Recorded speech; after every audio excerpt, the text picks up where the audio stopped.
नमस्ते दोस्तों, मनमोहक हिंदी कहानियाँ चैनल में आप सभी का स्वागत है। आज की हमारी कहानी है पिंजरे का कैदी। आपको हमारी कहानी पसंद आती है तो वीडियो को लाइक और चैनल को सब्सक्राइब जरूर कीजिएगा। बच्चे किसी के भी हों, बड़े ही प्यारे और मासूम होते हैं। एक दिन मुझे एक तोते का बच्चा दिखा और उसे खरीदकर मैं घर ले आया। उसके खाने पीने के लिए 2 कटोरियाँ पिंजरे में रख दी। नया नया कैदी था, इसलिए अक्सर चुप ही रहता था। हाँ, कभी कभी टें टें की आवाज़ में चीखने लगता। घर के लोग कभी कभी उस निर्दोष कैदी को छेड़कर आनंद ले लेते, लेकिन खाने के वक्त उसे भी खाना और पानी बड़े प्यार से देते थे। वह 1-2 कौर कुटकुटाकर बाकी छोड़ देता और टें टें शुरू कर देता, फिर चुपचाप सीखचों से बाहर देखता रहता।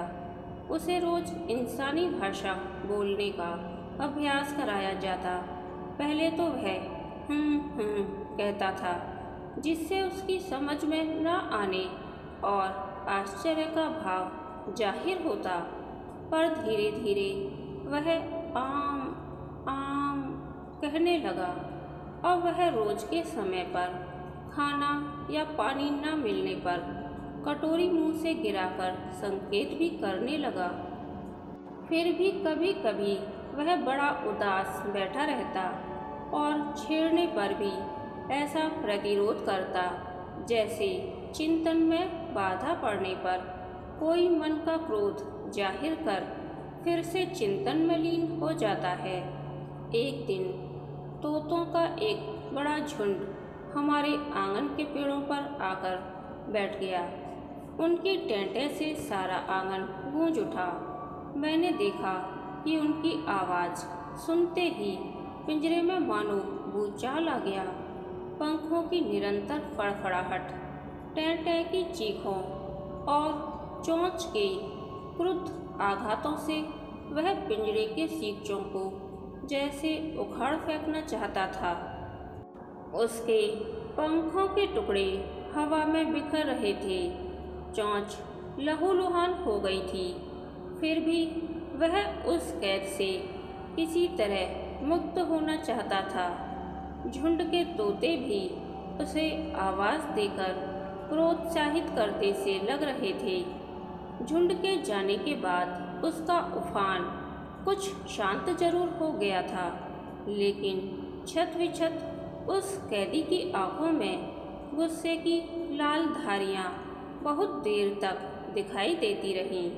उसकी इस बेचारगी ने घर के लोगों को भी विचलित कर दिया और वे उसे मुक्त करने की बात करने लगे, लेकिन बाद में बात आई गई हो गई। कुछ दिनों बाद की बात है। एक दिन मैंने इस अनुमान से उसका पिंजरा खोल दिया कि शायद वह उड़ना भूल गया होगा। द्वार खुला, वह धीरे धीरे पिंजरे से बाहर आया। एक क्षण रुककर उसने फुर्ती ली और आंगन की मुंडेर पर जा बैठा। उसके पंखों और पैरों में लड़खड़ाहट थी, फिर भी वह अपनी स्वाभाविक टें टें के साथ एक डाल से दूसरी डाल पर फुदकता जा रहा था। उसके बाद वह पहाड़ी सीढ़ीदार खेतों पर बैठता उड़ता हुआ घर से दूर होने लगा। अपनी भूल पर पछताता हुआ मैं और गांव भर के बच्चे तोते के पीछे पीछे उसे पुचकार कर बुलाते जा रहे थे और वह हम सबसे दूर होता जा रहा था।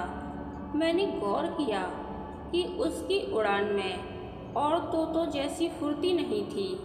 उसकी इस कमी को लक्ष्य करके मुझे शंका होने लगी कि अगर वह लौटा नहीं तो ना तो अपने साथियों के साथ खुले आकाश में उड़ पाएगा और न ही अपना दाना जुटा पाएगा।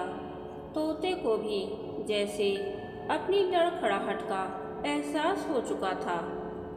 इसीलिए कुछ दूर जाने पर वह एक पेड़ की डाल पर बैठा ही रह गया और उसे पुचकारते हुए मैं उसके पास पहुंचा तो उसने भी डरते झिझकते अपने आप को मेरे हवाले कर दिया। काश उसने अपनी लड़खड़ाहट को अपनी कमजोरी ना मान लिया होता तो वह उसी दिन नील गगन का उन्मुक्त पंछी होता, मगर वह अपनी लड़खड़ाहट से घबराकर हिम्मत हार बैठा और फिर से पिंजरे का पंछी होकर रह गया। करीब साल भर के बाद एक दिन फिर उसके उड़ने की जांच हुई। अब की बार खुले में पिंजरा खोलने का जोखिम नहीं लिया गया। घर की बैठक में 2 बड़ी जालीदार खिड़कियों को छोड़कर बाकी रास्ते बंद कर दिए गए। पिंजरा खोला गया। कुछ दूर खड़े होकर हम सब उसे ही देखने लगे। पहले वह खुले द्वार की ओर बढ़ा, फिर रुककर गौर से उसे देखने लगा। उसने एक फुर्की ली, लेकिन द्वार की ओर नहीं बढ़ा। हमें लगा कि हमारे डर से वह बाहर नहीं आ रहा है। हम सब ओट में होकर उसे देखने लगे, लेकिन वह दरवाजे की तरफ फिर भी नहीं बढ़ा। कुछ देर बाद वह दरवाजे की ओर बढ़ा जरूर, लेकिन एक निगाह बाहर डालकर फिर पिंजरे में मुड़ गया। फिर पिंजरे से निकलकर बाहर आया। हम सब उत्सुकता से उसे देख ही रहे थे। उसने एक लंबी फुर्की ली, जैसे उड़ने से पहले पंखों को तोल रहा हो। वह पहली मुक्ति के समय की अपनी बेबसी को शायद भूल गया था। उसने 2-3 जगह अपने पंखों को चोंच से खुजलाया और झटके से पंखों को फैलाया कि एक ही उड़ान में वहां से फुर्र हो जाए, लेकिन पंख केवल फड़फड़ाकर रह गए। वह चकित था। उसने एक उड़ान भरकर पास के पीढ़े तक पहुंचना चाहा, लेकिन किनारे तक पहुंचने से पहले ही जमीन पर गिर पड़ा और फड़फड़ाने लगा। उसकी समझ में नहीं आ रहा था कि उसे हो क्या गया है। वह बार बार उड़ने की कोशिश करता और हर बार मुंह की खाता। अंत में थका हारा पिंजरे की परिक्रमा करने के बाद वह द्वार पर आ रुका। उसने एक निराश नज़र अपने चारों ओर डाली और सिर झुकाकर धीरे धीरे पिंजरे के अंदर चला गया। मुड़कर एक बार फिर ललचाई नज़रों से उसने पिंजरे के खुले द्वार को निहारा और हताशा से मुंह फेर लिया। पिंजरे में अपनी चोंच को पंखों के बीच छिपाकर आंख मूंद खामोश बैठ गया। अब चाहकर भी वह उस दिन पिंजरे को छोड़कर नहीं जा सकता था। वह शायद पछता रहा था कि मैंने उस दिन उड़ जाने का मौका क्यों खो दिया। काश उस दिन थोड़ी हिम्मत करके मैं उड़ गया होता, तो फिर चाहे मेरा जो होता इस गुलामी से लाख गुना बेहतर होता। पर अब क्या करूं?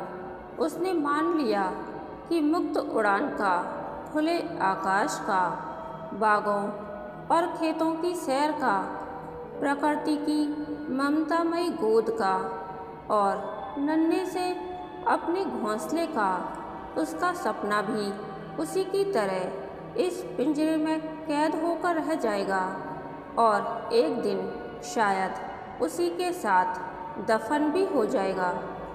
मुझे लगा जैसे आज उसका रोम रोम रो रहा है और वह पूरी मानव जाति को कोसते हुए कह रहा है, यह आदमी नामक प्राणी कितना स्वार्थी है। खुद तो आज़ाद रहना चाहता है, पर आज़ाद पंछियों को कैद करके रखता है, ऊपर से हुक्म चलाता है, यह जताने के लिए कि कोई ऐसा भी है जो उसके इशारों पर नाचता है। मुझे कैद कर दिया पिंजरे में, ऊपर से हुक्म देता है, यह बोलो वह बोलो। बोल दिया तो शाबाश कहेगा, लाल फल खाने को देगा, ना बोलो तो डांट पिलाएगा। मुझे नहीं सीखनी इंसान की भाषा, खुद तो बोल बोल कर इंसानों से इंसानियत का सत्यानाश कर रहा है और हमें उनके बोल बोलने की सीख देते हैं। कहाँ बोलना है, कैसे बोलना है और कितना बोलना है, यह इंसान अभी तक समझ नहीं पाया। इसे इंसान समझ लेता तो बहुत से दंगे फसाद, झगड़े और उपद्रव खत्म हो जाते। चला है मुझे सिखाने, मेरी चुप्पी से ही कुछ सीख लेता कि दर्द अकेले ही सहना पड़ता है, फिर चीख पुकार क्यों। इतना भी इंसान की समझ में नहीं आता। बहुत श्रेष्ठ समझता है अपने आप को। शौक के नाम पर पशु पक्षियों को कैद करके उन पर हुक्म चलाता है और कहता है पाल रखा है। कुत्ते बिल्ली इसलिए पालता है कि उन पर धौंस जमा सके। दुनिया को दिखाना चाहता है कि देखो ये कैसे मेरा हुक्म बजा लेते हैं, कैसे मेरे इशारों पर जीते मरते हैं। हुक्म चलाने की, शासन करने की अपनी आदम इच्छा को आदमी न जाने कब काबू कर पाएगा। इसीलिए तो निरंकुश घूम रहा है सारी सृष्टि में। इंसान मिलजुल कर क्या खाक रहेगा, जबकि सिर्फ दूसरा कोई ऐसा चाहिए जिस पर यह हुक्म चलाए। जब तक लोग हैं तो लोगों पर राज करता है, लोग न मिलें तो हम पशु पक्षियों पर रौब गांठता है। जब लोगों ने हुक्म मानने से यह कहते हुए मना कर दिया कि जैसे तुम वैसे हम, तो फिर तुम कौन होते हो हम पर राज करने वाले। तब शामत हम सीधे साधे पशु पक्षियों पर आई। किसी ने मेरी बिरादरी को पिंजरे में डाला तो किसी ने प्यारी मैना को, किसी ने बंदर को धर पकड़ा तो किसी ने रीछ की नाक में नकेल डाल दी। इंसान है कि हमें अपने इशारों पर नचाए जा रहा है। हमें नाचना है, हमारी मजबूरी है कि हम इंसान से कमज़ोर हैं। हमारे पास इंसान जैसा शरीर नहीं, हमारे पास आदमी जैसा फितरती दिमाग नहीं, आदमी जैसा सख्त दिल नहीं, हम आदमी जैसे मुँह जोर नहीं। इसीलिए हम बेबस हैं, लाचार हैं और इंसान हम पर अत्याचार करता चला आ रहा है। काश इंसान में यह चेतना आ जाए कि वह किसी को गुलाम ही न बनाए, खुद भी आज़ाद रहे और दूसरे प्राणियों को भी आज़ाद रहने दे।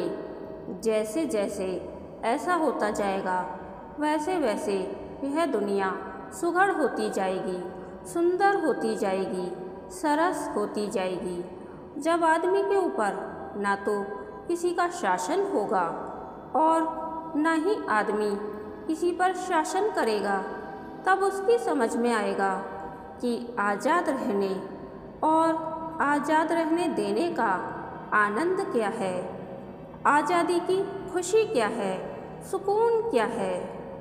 तोते की टेंटे की आवाज़ ने मेरी तंद्रा भंग कर दी। मैं झटके से उठा, खूंटी पर से तोते का पिंजरा उतारा और चल पड़ा झुरमुट वाले खेतों की ओर। खेत शुरू हो गए थे। पकी फसल की बालियां खाने के लिए हरे चिकने तोते झुरमुट से खेतों तक उड़ान भरते और चोंच में अनाज की बाली लिए लौटते। झुरमुट और खेत दोनों में उनके टेंटे के स्वर छाए थे। पिंजरे का तोता भी अब चहकने लगा था।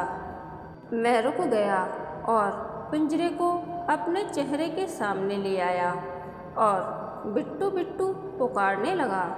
वह पिंजरे में इधर से उधर, उधर से इधर व्याकुलता से घूमता जा रहा था। बीच बीच में पंख भी फड़फड़ाता जाता। उसमें अप्रत्याशित चपलता आ गई थी। शायद यह दूसरे तोतों की आवाज़ का करिश्मा था जो वह मुक्ति के लिए आतुर हो रहा था। मैंने ज़्यादा देर करना ठीक नहीं समझा। पिंजरे का द्वार झुरमुटों की तरफ करके खोला और प्यार से बोला, जा, उड़ जा, जा, शाबाश, जा। वह सतर्क सा द्वार तक आया, गर्दन बाहर निकालकर जाने क्या सूंघा, पंख फड़फड़ाए और उड़ गया। एक छोटी सी उड़ान। वह सामने के पत्थर पर जा टिका।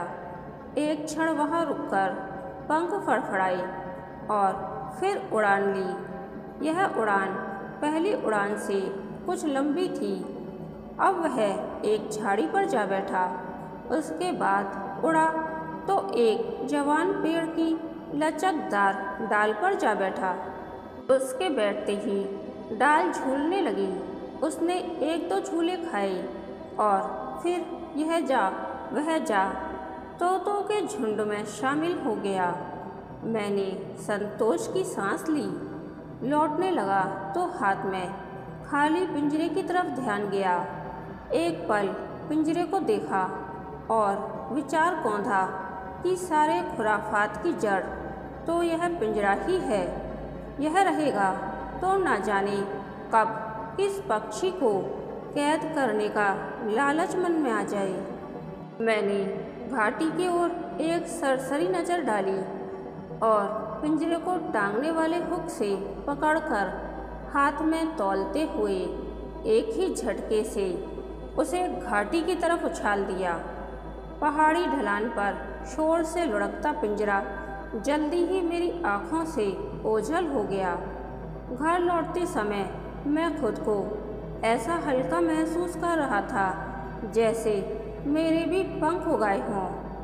अगर आदमी के मन में कपट, स्वार्थ, लालच और लोभ जैसी बीमारियां न हों तो यह दुनिया कितनी सुंदर बन जाए। कहानी के अंत तक बने रहने के लिए धन्यवाद। यह कहानी आपको कैसी लगी प्लीज़ कमेंट करके बताइए।